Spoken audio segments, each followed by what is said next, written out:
What's up, everybody, and welcome to another Foundations set review. This time we're going to cover multicolored.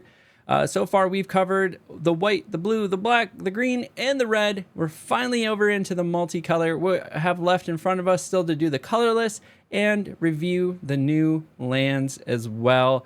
And just as a reminder, we're going to look at this just a little bit differently.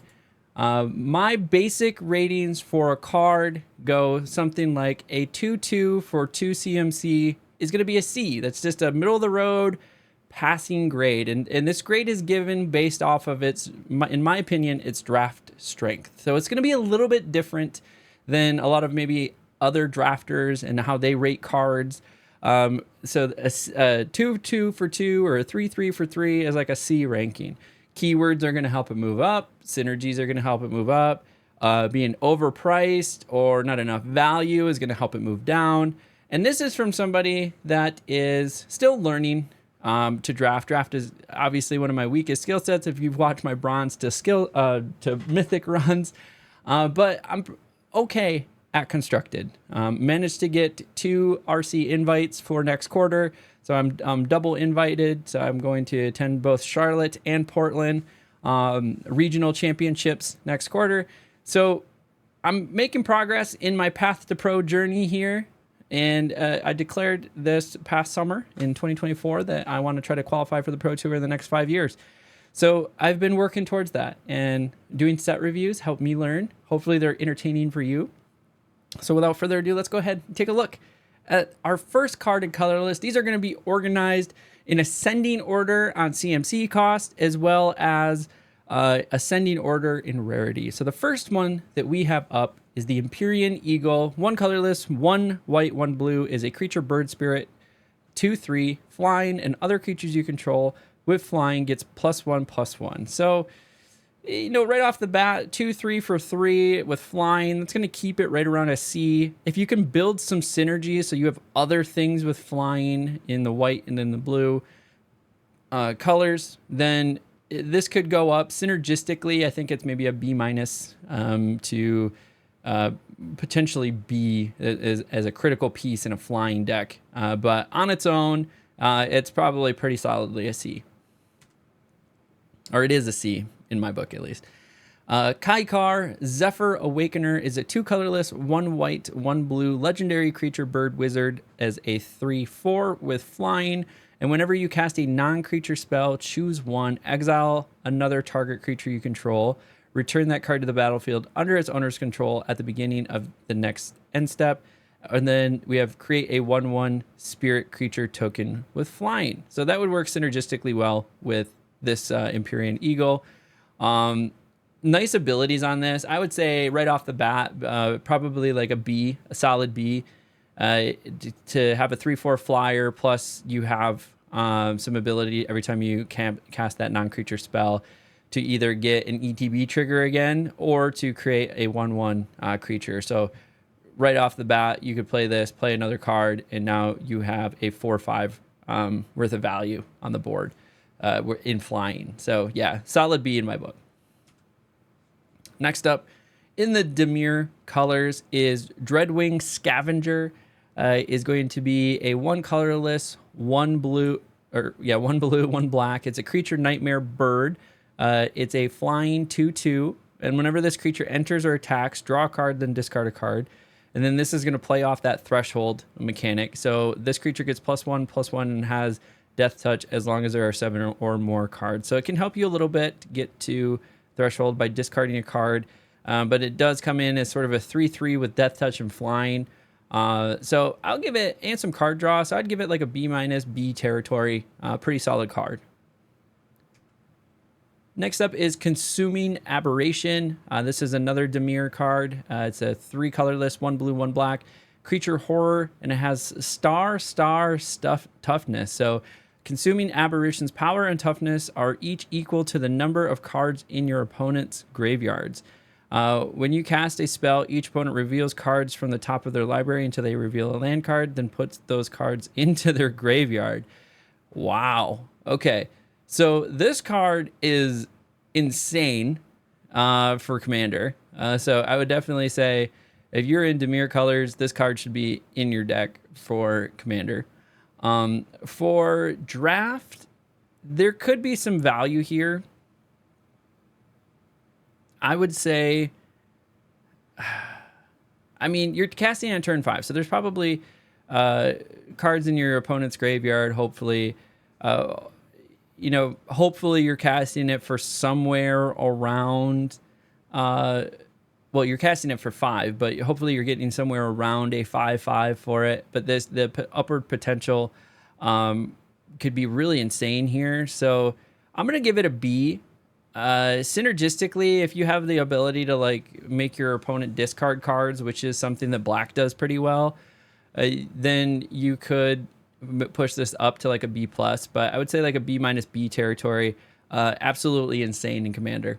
That would definitely throw that in a Commander deck if I was in those colors.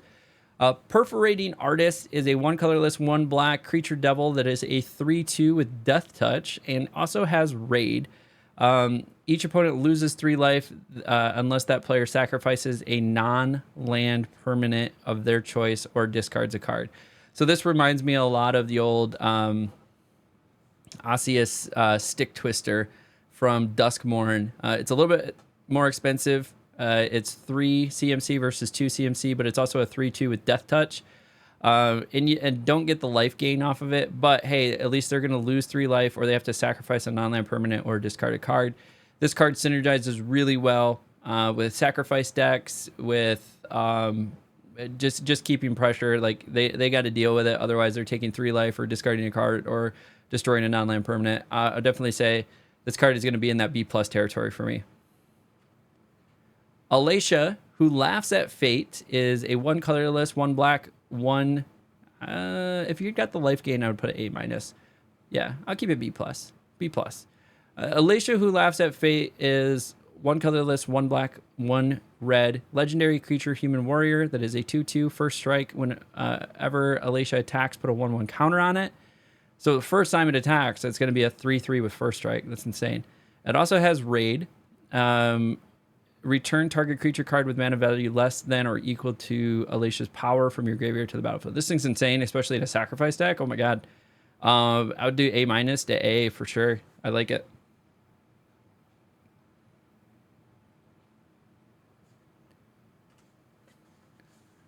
Next up is Ruby Daring Tracker.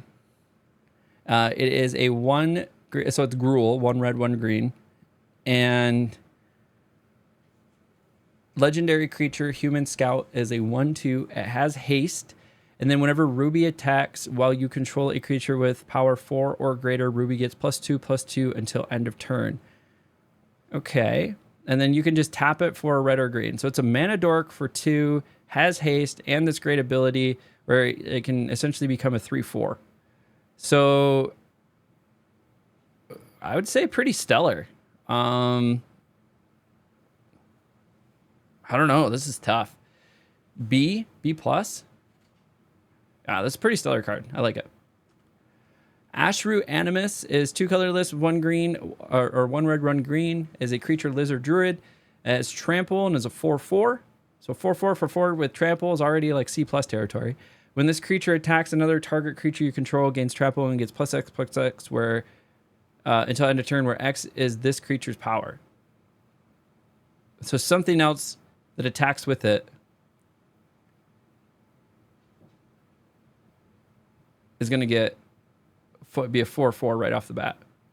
Get 4. That's insane. Yeah, this is A minus territory. I like it. Does some work. Good Fortune Unicorn. 1 colorless, 1 green, 1 white creature unicorn that's a 2/2. Whenever another creature you control enters, put a 1/1 counter on it. So this can get out of hand on its own without any counters on it. I would say it's like a C minus. But if you can get some counters on it by just playing creatures, so go wide deck. So if you combine this with like a white token or like green elf deck, combine this in there, you're going to make this thing scale really quick because it's whenever another creature, it gets a 1/1 counter. So it's not just until end of turn, it's an actual counter. So this thing can get insane. If you build good synergies around it, I would say B plus to A minus territory. On its own, if you're not putting out a lot of creatures, then you'll get some value out of it, and it'll be closer to like a B minus. But you need to kind of keep in mind what you're trying to do with this. And then 1 green, 1 white for Anthem of Champions. It's an enchantment. Creatures you control get +1/+1. I mean, C plus. It's okay. Fiendish Panda. I mean, I guess it makes everything punch higher. B minus. Fiendish Panda. So we got 2 colorless, 1 white, 1 black. It's a creature bear demon. All right. That's a 3/2. Whenever you gain life, put a 1/1 counter on this creature. So this is going to be great in the life gain deck. So that's black-white for sure. When this creature dies, return another target non-bear creature card with mana value less than or equal to this creature's power from your graveyard. So if you do nothing, this thing dies, you can pull out a creature with 3 CMC or below. If you get a couple life gains on this, like this is great. You're going to be able to keep pulling shit out. B plus. I like it. In a life gain deck. Without the synergy, C plus. No, without the synergy, it's still a B minus. Yeah, without the synergy, it's still a B minus. Elenda, Saint of Dusk, is a 2 colorless, 1 white, 1 black, legendary creature vampire knight. That's a 4/4. All right. Lifelink and hexproof from instants. Interesting. As long as your life total is greater than your starting life total, Elenda gets +1/+1 and has menace. Elenda gets an additional +5/+5 as long as your life total is at least 10 or greater from your starting life. This would be great in a commander deck. You might be able to do some cool constructed things. If you're in a nice life gain deck in draft, you could probably make this worth it. But right off the bat, it's a 4/4 that has lifelink and hexproof from instance. I would put it at a B minus just on its own. If you can get any of these additional synergies, that would bump it up to a B or a B plus. Next up in the Is It colors, Belmore Battle Mage Captain is blue, 1 blue, 1 red, legendary creature, bird wizard. It's a 1/3, has flying. Okay. So it's a little bit above that, so like it's C plus already. Whenever you cast an instant or sorcery spell, creatures you control get +1/+0 and gain trample until end of turn. So this would be great in the spell deck of red and blue. And this includes itself, gets +1/+0. So if you are casting 2 or 3 instant or sorcery spells in a turn, this could definitely help you out. I still think doing a spell heavy deck in draft is kind of difficult to actually create a win con without some very specific pieces to it. So just in general, like it kind of gets struck out. But I'll still give it like a B minus if you can get some synergies out of it. Next up is Thousand Year Storm, 4 colorless, 1 blue, 1 red enchantment. And then whenever you cast an instant or sorcery spell, copy it for each other instant and sorcery spell you've cast before it this turn. You may choose new targets for the copy. That's insane. This is definitely like a piece that you need to build around if you're doing that sort of instant and sorcery spell casting deck. Again, I think it's just kind of hard to do in blue-red, but we'll see how it turns out. There was a lot of good like instants and sorceries in common. So maybe this is going to be a little bit more viable than it's been in Duskmourn and Bloomburrow, which were the last 2 sets I took seriously for draft. So we'll see. If you can, definitely include this piece. If it turns out to be weak, then this is like a C plus, just because it's so expensive. And if you're not casting a lot of instants and sorceries, like I wouldn't even grab it maybe. So like a C minus. Like it's a build around B. Otherwise, it's like a D plus C minus. That's what I'll settle on. Another Niv Mizzet. Visionary. It's a 4 colorless, 1 blue, 1 red, legendary creature, dragon, wizard, flying, 5/5. You have no maximum hand size. Whenever a source you control deals non-combat damage to an opponent, you draw that many cards. So that could be pretty sweet. If you get the Bolt Wave or Bolt Lightning or anything like that, and are doing direct damage to them, you can get some more card draw. So I would definitely say this is a really solid card, like B plus A minus territory. probably closer to A minus. Wardens of the Cycle is a 1 colorless, 1 black, and 2 green creature elf warlock. Elves, gotta pay attention to elves. Is a 3/4. And it has Morbid. At the beginning of your end step, if a creature died this turn, choose 1, gain 2 life, or you draw a card and you lose 1 life. Okay. So some life gain synergies there, but I don't know. Is it really worth it? The draw the card, lose a life is definitely worth it. I would say it's solid B. Lathril, Blade of the Elves, another elf, is 2 colorless, 1 black, 1 green, and that is a legendary creature, Elf Noble, for 2/3, has Menace, and whenever Lathril deals combat damage to a player, create that many 1/1 green elf warrior tokens. All right, so more token generation. This is good. It also helps for like sacrifice capabilities in black. Go wide with elves. Tap 10 untapped elves you control. Each opponent loses 10 life and you gain 10 life. I mean, if you went hard on the elf synergy, like you could probably make this work, but I would say you're mostly going to take advantage of getting extra creatures, and this has menace.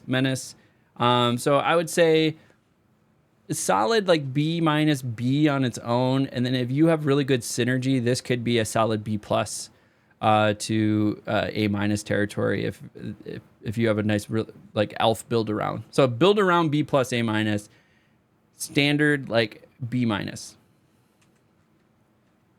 Heroic Reinforcements. I believe this is a reprint, right?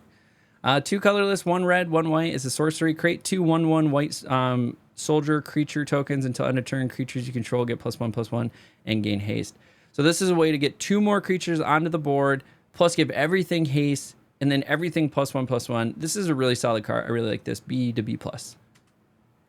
Swiftblade Vindicator, 1 red, 1 white, creature, human, soldier, double strike, vigilance, trample, and is a 1/1. I'm gonna put this in my dinosaur deck. Look at all those keywords. I like it. Double strike for 2, and vigilance. Yeah, this is a B plus.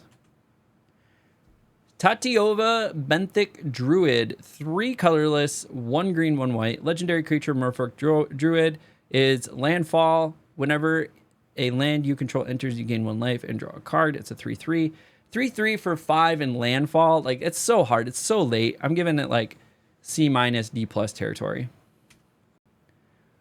Coma World Eater, 3 colorless, 2 green, 2 blue, legendary creature serpent. It's an 8/12. This spell can't be countered. It has trample and ward 4. Whenever Coma deals combat damage to a player, create 4. This thing's insane. Create 4 3/3 blue serpent creature tokens named Coma's Coil.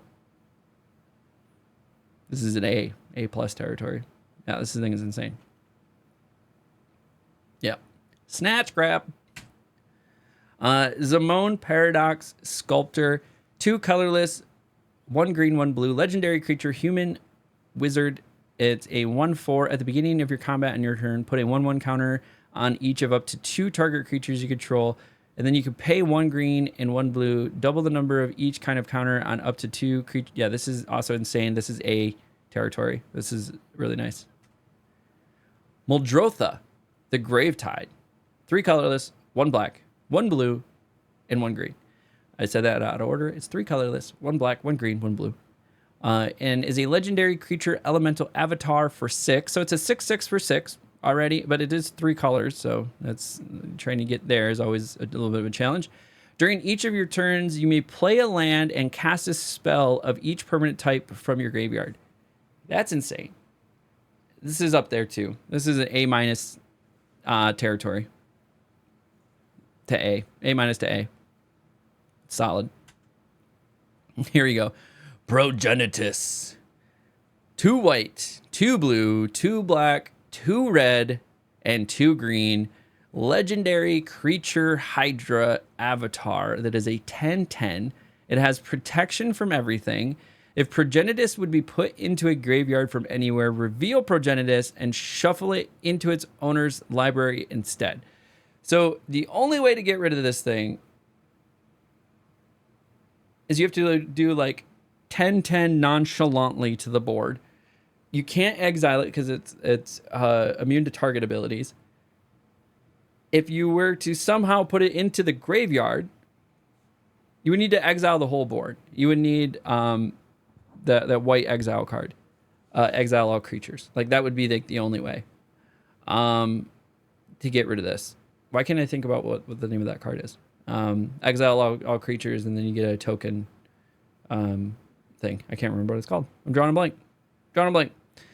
Anyways, that'd be like the only way to get rid of this. So in draft, that's not there. But good luck trying to get this. Like, you might be able to cheat this into...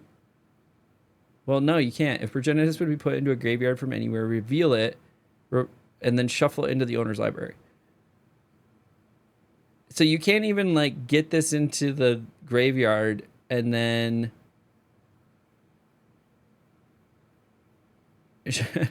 and then, like, cheat it from the graveyard onto the battlefield. I think this thing is going to be really hard to play. So, unfortunately, I'm not going to give Progenitus as high a score as I want to give it. So, it might be good and constructed when you have, like, a domain deck. I definitely think we're going to see it in, like, the Domain Overlords deck out there. That is just generating a shit ton of mana that's all colors. So... I think we'll see play for this in constructed for sure. In draft, I think it's just too hard to play. It's going to be like, it's so powerful, but it's so hard to play. Like, I can't give it less than like a C minus or even a C. But if you could figure out a way to reliably play it, like, this thing's insane.